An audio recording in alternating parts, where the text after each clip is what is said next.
On this episode of Modern Greaser, we do a complete disc brake conversion on the Cummins swap diesel C10. Thanks to Summit Racing for setting us up with all these glorious parts. In this video, you're going to see the install of the complete CPP 2.5-inch spindle drop disc brake conversion, including the brake booster, the master cylinder, tie rod ends, ball joints, an electric brake booster pump, races and seals, brake lines, the proportioning valve, bench bleeding the master cylinder, wheel bearing packing, shock install, and many other things I probably forgot. Everything you need to convert your C10 to disc brakes. Ever since I finished mine, I can't stop driving it. I'm going on week 4. This thing is awesome. I actually have this tie rod separator. Now these Kessel nuts are gonna have a cotter pin on them, so you remove the cotter pins on both of them. All right, if you can see the Castle nut here, the bottom of our spindle here is uptight against that Castle nut. So our lower ball joint nut is off, our upper ball joint nut is off. I'm gonna lower the jack down. You're gonna see the control arms that are actually off of the vehicle. That's because I did the control arm bushings. So if you want the link for that, it's in the description. So if you're replacing the upper ball joints, there would actually be rivets here and you could use an air hammer and take them out. These were bolt in on mine, so I can't show you that process. There's tons of videos online. These are just gonna bolt in with a wrench and we're good to go. So to remove this ball joint, this will slide over, go on the top. We have a barrel connector that goes larger than the ball joint itself on this side.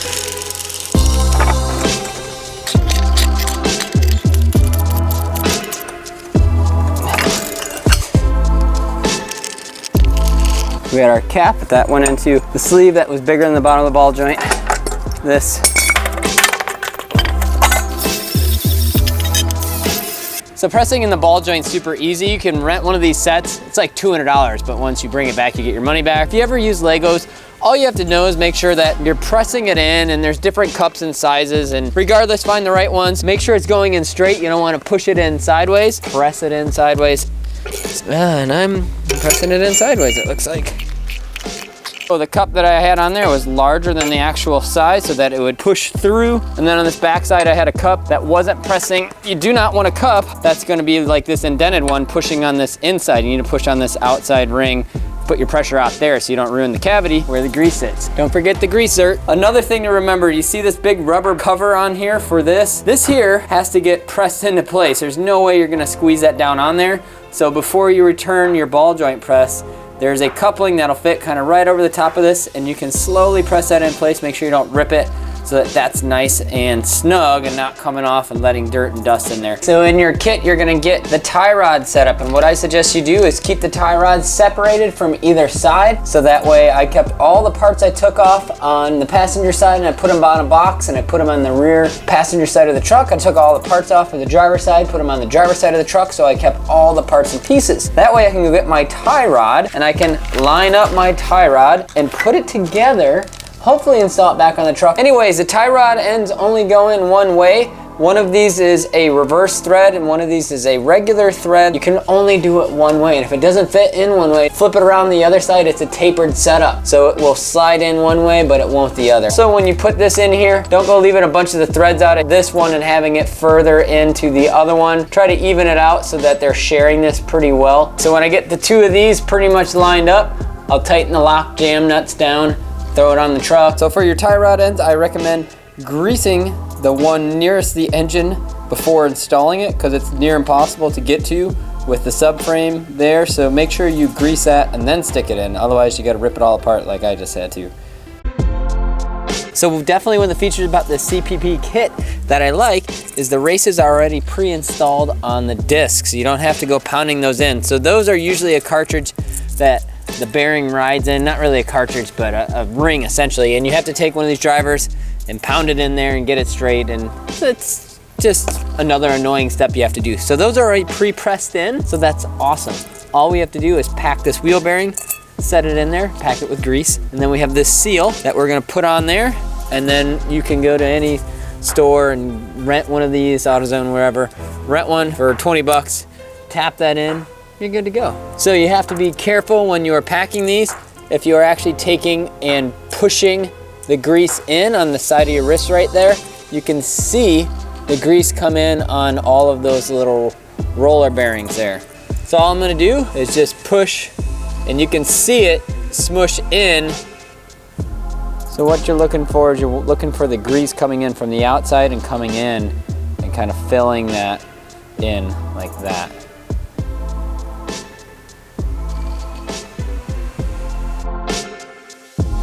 So we're gonna put our seal on there, tap it in with a hammer. In the process of filming this disc brake conversion, there's a lot of moving parts. And not only that, I'm trying to film all those moving parts and make sure I get everything for you guys to do it. And the first thing I started with was actually mounting the brake booster and putting that in the vehicle.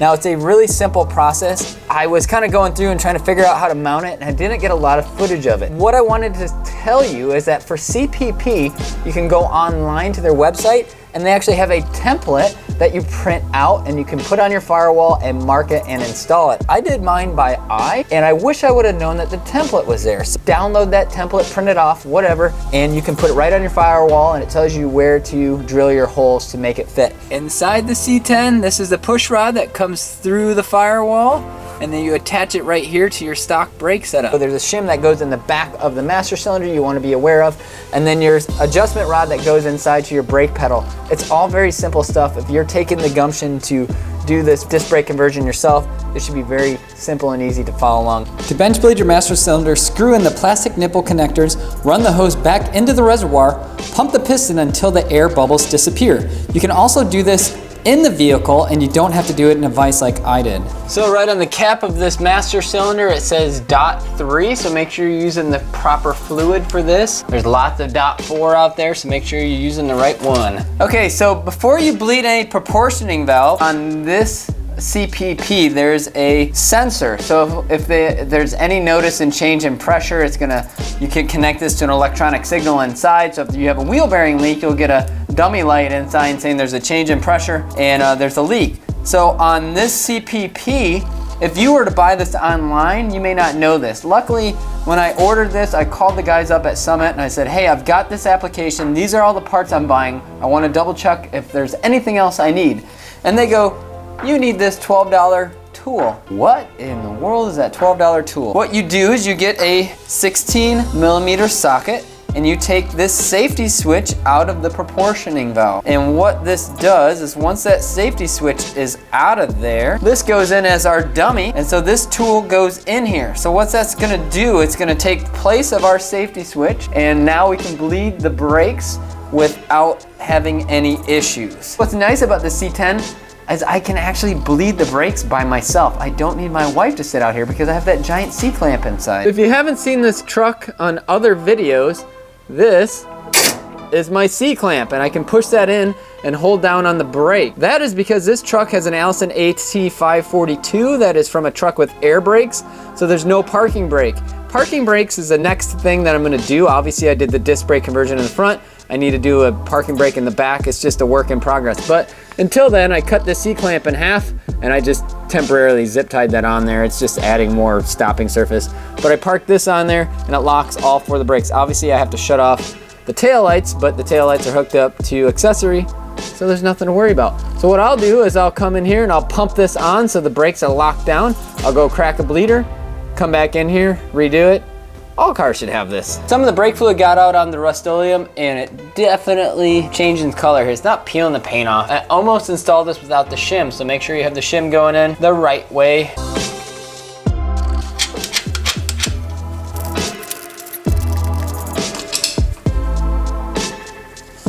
That's pretty much it. So I just bolted the master cylinder in, and lo and behold, I forgot to bolt in the proportioning valve. You definitely want to protect your inner fender wells because if they have nice paint, that nice paint will be ruined. It'll look like you poured paint stripper on it. But mine are rusty, so it might actually make mine look nicer. Another fun thing you should know is there's a right and a left caliper. And the best way to tell that apart is there's a bleeder screw right here. So that bleeder screw needs to face up. If it's facing down, the air cannot escape and you'll never bleed your brakes. And you'll be like, why am I not being able to bleed it? So make sure that it is facing up. If it's facing down, you're never gonna get the pedal. You're just gonna keep pedal, pedal, pedal, nothing's happening. And just go back and make sure you don't have those facing down. So a couple things you should know. This bolt here, this banjo bolt, has a little bit of a lip on it here where it kind of protrudes out that way. That actually has to go up, that this metal is not touching there. And if you go on at least the CPP website, there's some instructions on there, and you can see right here there's a bulge on this side of the banjo bolt. This part here is going to go on your brakes. This part here is going to go out away from the car. On your proportioning valve, this is going to be your front line that runs down to the bottom. This is your rear line that runs down to the bottom. Right here is the safety switch. In your brake line kit, you're going to get a brake line like this, and you're going to a brake line like that.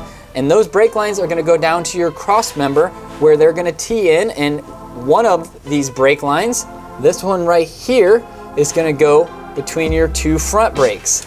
The one in the back is going to go down and go over to your rear lines that tie in and go to the back of the truck.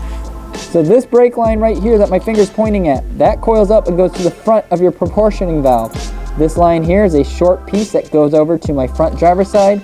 This is a long piece that goes over and connects to a barrel connector like this on the passenger side and connects to the wheel. That's your front setup. The other long squiggly piece comes from the rear of the proportioning valve. It comes down here, it goes into this barrel connector, it goes this way where it comes to another barrel connector that connects to your rear lines. That's up on the passenger side. If you have a C10, that's what this kit's for, and that's what it's going to be. It's really easy peasy. So in your brake line kit, you're going to get two short pieces. One short piece goes from the rubber hose that attaches to your brakes on this side, runs to a barrel connector, goes underneath the engine and over to another short piece that does the same thing on that side. Now the other interesting thing, if you have a high cam vehicle or you have a diesel like myself, you're not going to have any vacuum for your brake booster. I went with an electric pump setup from CVR, and it's really easy to install. You basically mount your canister, you mount your pump, and you run a hose to your booster and then a hose from the pump, and that's it. Here is your electric vacuum pump. There is one wire that powers it on. You're going to send it to your accessory. So when you turn the key on, boom, you're in business, and you send the other wire to ground. This one here is the exhaust, and it just stays open on your pump. It's going to follow up here on the one side of the vacuum canister. The other one follows out, goes along here to your brake booster. You can see right here on the canister, this is where it's going to draw our vacuum. All right, we're going to set the coil spring in. Okay, so our spring is currently under tension. There's a pocket and kind of a ring that this sits in, so you got to make sure that this is set in the right way. And we've got our lower ball joint, which we're going to set our spindle on. We're going to put the nut on it, and then we're going to raise it up to the upper, put the nut on that, and then we're able to get our shock on, release the jack, and go from there. You know, I'm not a very big man by any means, and it has its benefits, you know, for working on cars.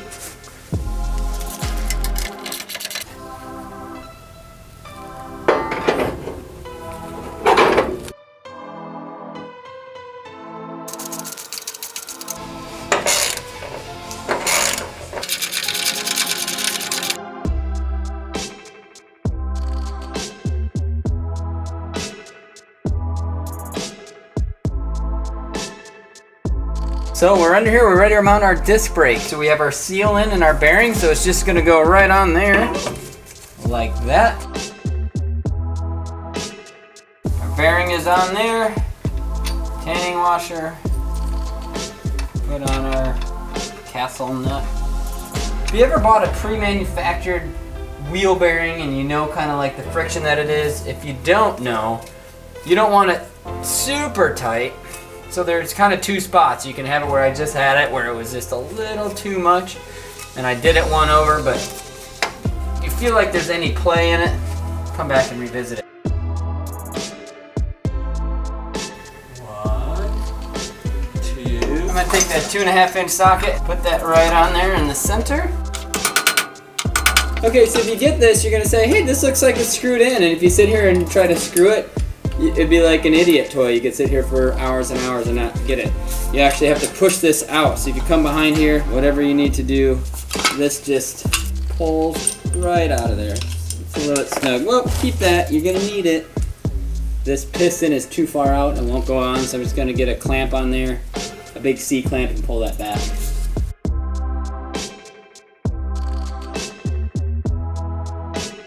Oh wait, Is that a dust shield that goes on there? If you saw the episode of the 4Runner, I forgot the dust shield on there as well. So now I've got to take all this off and put that stupid thing on there. These are the only real specialty tools you need to complete the job. This is gonna be your ball joint press. This is gonna be a tie rod separator that doesn't damage it. You can actually separate the tie rods with these, but you're gonna need these forks for sure. Well, I wouldn't say for sure, but yeah, you're gonna need those for sure. What am I talking about?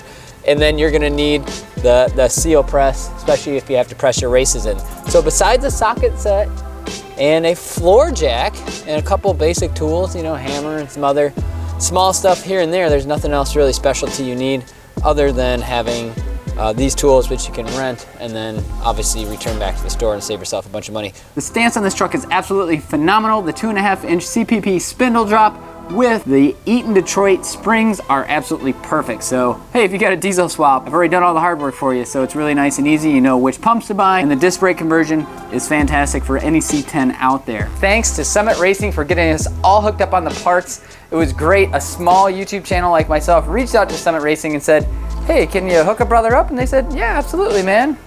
I also added a whole bunch of merchandise to the Teespring store, so you can find it on the website at moderngreaser.com, or you can click on it at Teespring and just search Modern Greaser.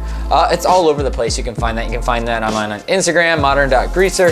It's all over the place, or on Facebook, or wherever you want to find it. But check it out, I added some funky stuff on there. I like to mess around and make things, and so I'm making stuff just because it's a fun hobby to do. So I make zero profit on any of the shirts. I just put them up there for fun.